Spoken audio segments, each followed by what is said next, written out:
So, Cyrus, tell me about a rough patch you were having a few years ago. What was a headache that was just facing you on a maybe daily basis in practice? Yeah, so I mean, we bought a dead practice. We spent a lot of money to renovate, and we were doing okay, at least from our perspective. But we were working a lot too.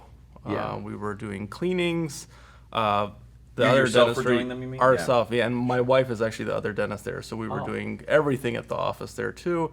And we would come home at the end of the day tired and not a lot to show for it.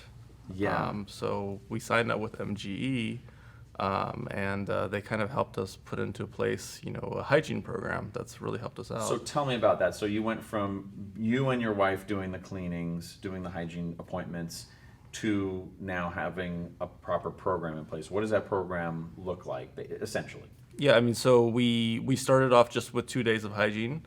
We added a third day, within 6 months, and now we actually have 10 days of hygiene 2 years later. Wow. At what point did you hire a hygienist? I'm assuming you're not doing those visits yourself these days.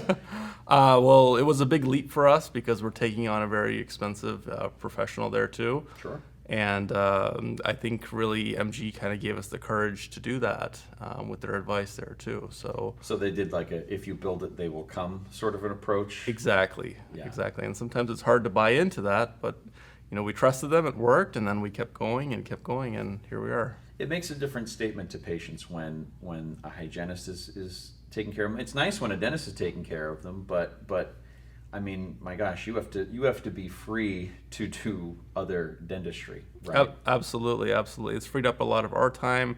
I think the patients seem more happy because they're really getting quality of care, they're getting healthy, and it's giving us more time to diagnose treatment and focus on treatment planning and bigger cases. I think we can agree that a hygienist will do a better cleaning than you or I could do. I agree. Right, right. And so when you're then coming into the room with a patient, you're able to really focus not so much on, okay, I just finished cleaning up and all this. You can go right into diagnose and treatment plan. Absolutely, because the hygienist is doing some of the diagnosis itself, and then we come in, we confirm that, we see new things, so we kind of have two sets of eyes on the problem. Yeah, I don't think we recognize that enough, that hygienist co-diagnosing is the term we usually use.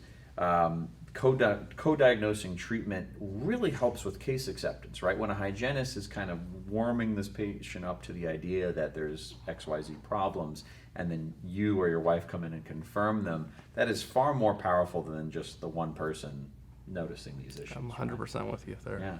Well, congratulations. So I understand that you've actually now, you're growing past your one practice. Tell me about that. Yes. So not only we've doubled the size of our practice in terms of physical location, but we just purchased a second practice, and we're implementing the same systems over there, which is also a dead practice with the hope of reviving that one and going from there.